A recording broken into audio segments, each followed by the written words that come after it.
put out by the Orange County Industrial Development Agency for the South Gate Flats Hotel project. I'd like to start by beginning with the Pledge of Allegiance. If you would rise, please. Right here. I pledge allegiance to the flag of the United States of America, and to the republic for which stands one nation under God, indivisible, with liberty and justice for all. Thank you very much. Thank you for all who are in person and those that are joining us online. We are live streaming this, as we are required to do. I'm going to start by reading the public hearing notice. Now I'm just going to give a little clarification of really what we're here to do.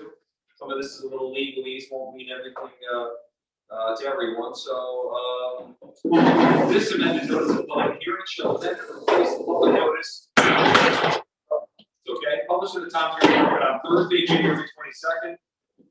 This notice hereby given that a public hearing pursuant to Article 18-A of the New York General Municipal Law will be held by the Orange County IDA, the agency, on Wednesday, February 16th at 11 a.m. local time at the Senior Center, 15 Drew Avenue, Highland Falls, New York, in connection with the following matter. The agency previously authorized a project at the request of Southgate Flats Limited for itself or on behalf of an entity formed or to be formed, the company, to be known as, consisting of the acquisition by the agency of a leasehold interest in approximately 7.66 acres of parcel of land located at 479 Main Street in the village of Highland Falls, town of Highlands, Orange County, New York.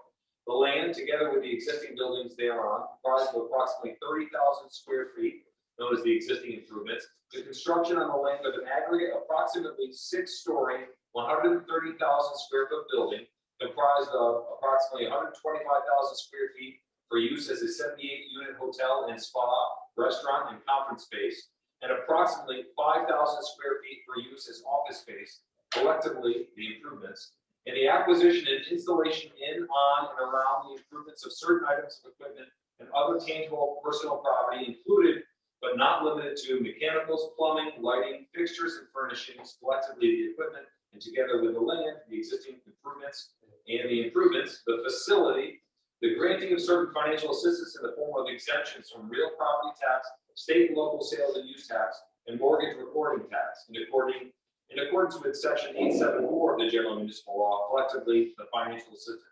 Due to an increase in project costs, this is the reason we're here today, again, for another public hearing. Due to the increase in project costs, the company is seeking an increase of $659,810 in the amount of state and local sales and use tax exemption, and an increase of $112,218 in the amount of mortgage recording tax exemption previously awarded. The agency will acquire a leasehold interest in the facility and lease back the facility to the company. The company will operate the facility during the term of the lease. At the end of the lease term, the agency's leasehold interest will be terminated. A representative of the agency will be at the above stated time and place. Our staff here, myself, CEO William Fioravanti, we have our project manager Kelly Riley with us as well, and Francis Roth, our stenographer here in person. So we are here with respect to the additional financial assistance, including a cost-benefit analysis, and we will hear and accept written or oral comments from all persons with views in favor or opposed to otherwise relevant to the proposed additional financial assistance. A copy of the request filed by the company with respect to the additional financial assistance is also available upon request of the agency at our headquarters, 4 Crotty Lane, Suite 100, New Windsor, New York, or on our website. That address is www.ocnyida.com. I'd like to make sure that anyone in attendance, anyone watching online, knows that all of our project information is on that website on the active projects page. And in this case, of course, you just search down under Southgate Flats Hotel. You can open up that file. You can read the original application, the cost benefit analysis, the updated version. You can read a number of support letters that are in there and other pertinent information. I do encourage you to participate in that. I want to make one other thing clear, and then I'm just going to read some highlights of the cost benefit analysis that again was updated. Mr. Minikazi's project here for the Southgate Flats Hotel, like so many projects that the IDA is working with, and so many others, were delayed because of COVID. Not only was he delayed, but his budget costs have increased dramatically. So he is looking for one of his original financial assistance pieces that was awarded by the IDA was sales tax exemption on all building materials and furniture and fixtures for the project. He would save about 8.125%. and also a mortgage recording tax for the project. Because the costs have gone up, the amount of exemptions would go up. The amount of sales tax increased by $100,000. When that, by more than that, if an increase in that amount occurs, it triggers an additional public hearing. That's why we're here today. So to clarify, we're here to hear comments on the increased exemption in sales tax and mortgage recording tax as well. Not on the property tax abatement or any other aspects of the project. I want to make that clear. I'm going to go through the cost benefit. Excuse me. We're talking a total investment of $56,252 in this project. Creation of, is it 72 jobs? Is that the number, Mr. Mikazi? Yes. Yes, it's still the same number. And because of the estimated benefits, the cost benefit ratio for the state, because the state is contributing the sales tax, foregoing the sales tax associated with this, about half of the 8.125%. The state's benefit is $5.602,000, and the state's cost is $1.457 million. So with a ratio of benefit to cost of 4 to 1. So 4 times the benefit. I'm sorry, the benefits are 4 times the cost of the awarded benefits, the exemptions. Regionally, locally here, the benefit is calculated at $103,499,000. That's payroll, that's spending, sales tax, occupancy tax, etc., at a cost of $4.314 million. Now that is a benefit to cost ratio of 24 to 1. So 24 times the cost of any benefits we're awarding is made up through economic impact.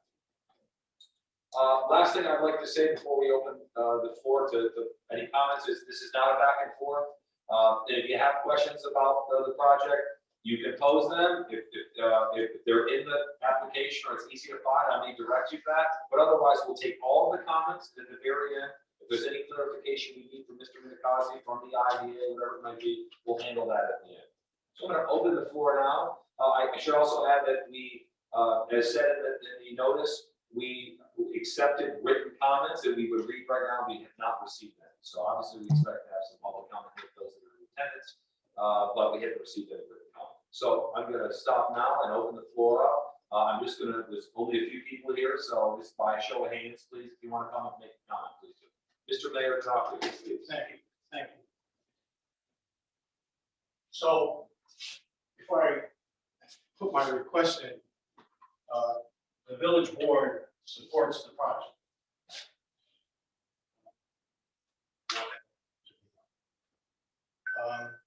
So my request, and there is an example to my request, which goes back several years ago with Balfour Beatty. I'm not sure if you all know who Balfour Beatty is. It's a company that most people here know. It's a company that took over all the housing on West Point. It's a private company. And, they basically own for a certain number of years the housing. They have to do the repairs, the whole 9 yards. And at that time, I had asked, and the IDA was involved. I have the paperwork here. The IDA was involved in that. And so they had asked for a sales tax exemption also. And my request back then, and it's the request today. If the state wants to forgive sales tax, if I'm using the right word by saying forgive, I don't know. That's fine. I can't do anything about that. If the county wants to do that, that's fine. That's the county.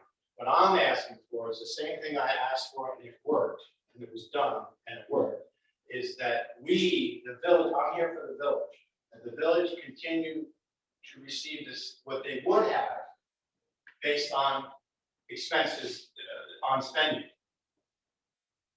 That's what I'm asking for from Rick and from the IDA. I don't know who approved such a thing, but it was done before. It worked out pretty well.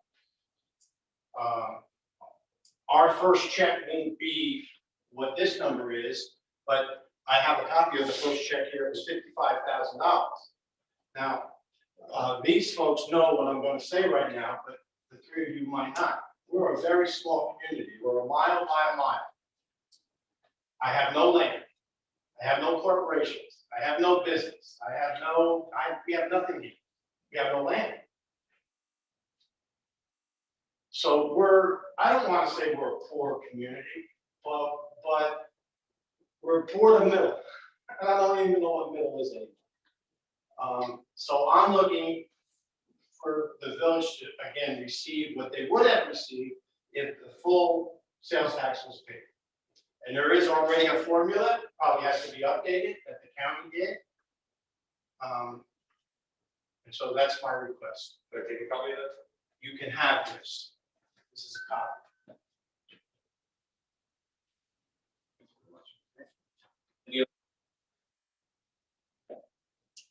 I don't think so. Thank you. Thank you, sir.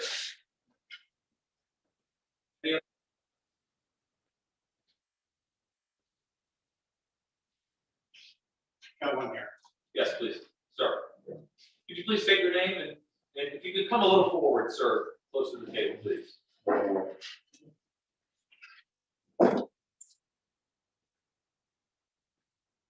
Ned Coco. Speaking on behalf of Falls Corporate Central School District, and myself as a private citizen.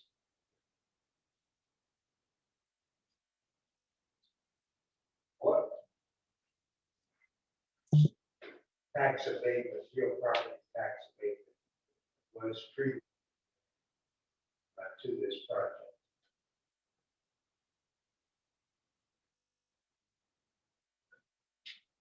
Having trouble with internet access. Right. I can get you, I can state the details. We are taxing sales tax exemption, sir. Is that clarified earlier? Do you have any comments on that, on those aspects of the project? No. Any other statements you want to make related to the, Are you saying that you won't provide at this time information about the real property tax abatement that was previously granted? I will at the end of this meeting, I will. I really just want to make sure I give you all the accurate information. There'll be a little challenge with the internet here, but I'll review that at the end if you like. It's not what we're here to discuss today, as I clarified, but I can get you that information at the end. Any other comments you want to make related to this? What was the previously granted abatement on the sales and mortgage tax before the request is here?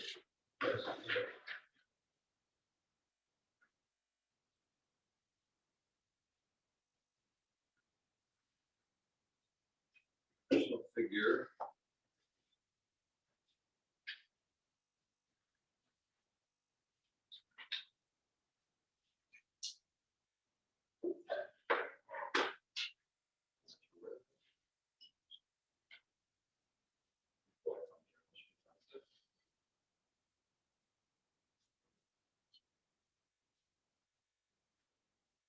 The original amount, sir, was $1,056,250.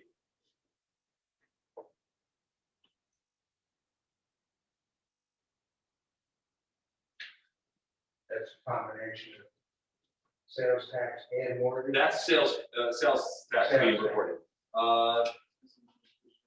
Actually, I apologize. There's a grand total here. This is for the facilities. So it is.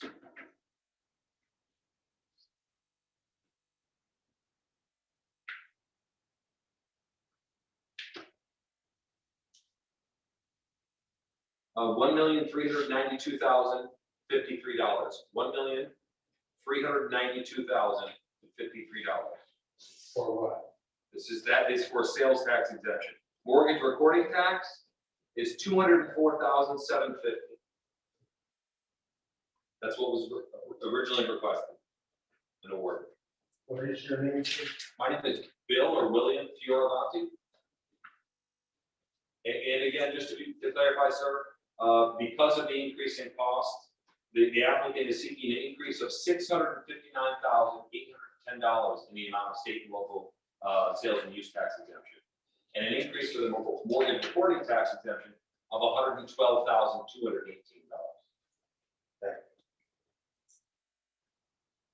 I'd like to make a short further comment. I think that County of Orange and the State of New York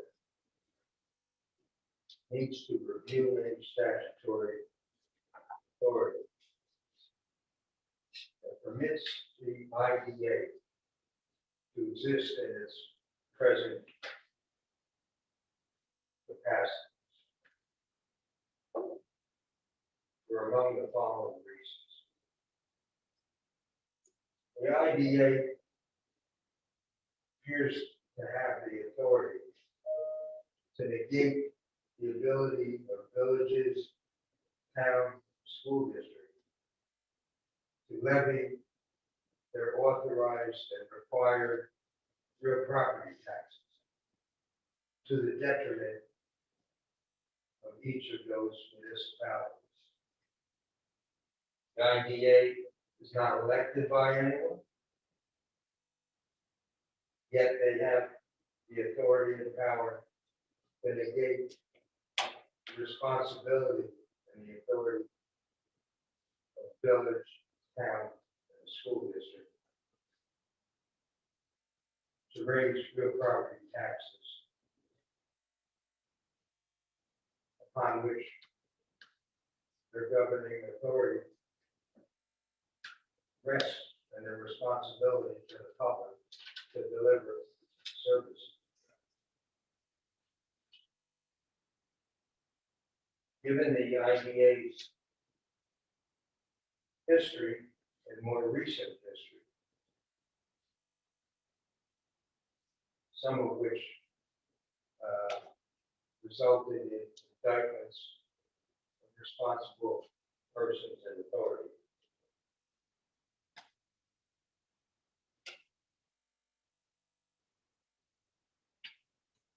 it seems that a review of the statutory and other authorities is long past due. This village has been, in my opinion, as well as the school district, armed in the past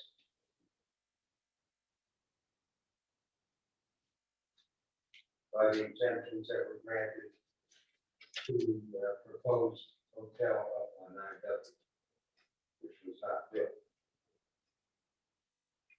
In addition, the IDA's record leaves a great deal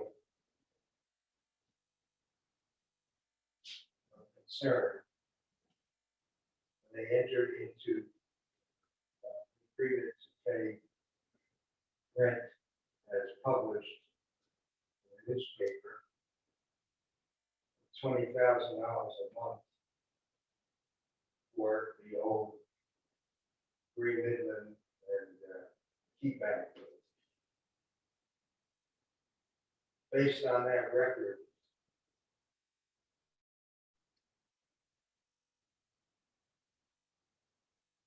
not in the public's interest, I question the authority of this IDA to be granting exemptions. My comments are not directed toward the project.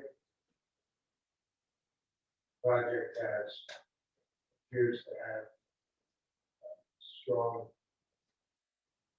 long-term benefits for the community.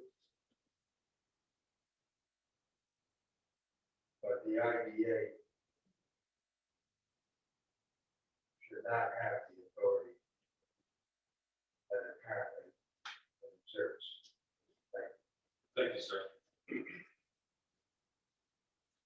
Any other public comments? Just being a little technical issue, I want to see if we have anyone that's tuned in remotely trying to comment?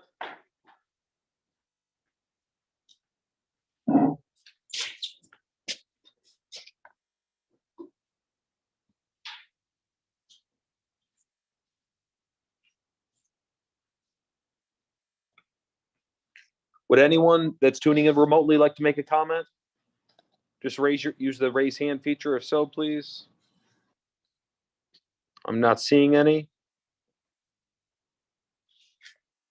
So just a follow-up, Yes, sir. Go ahead, Mayor. I'm assuming it's there, but who would make the decision on my request?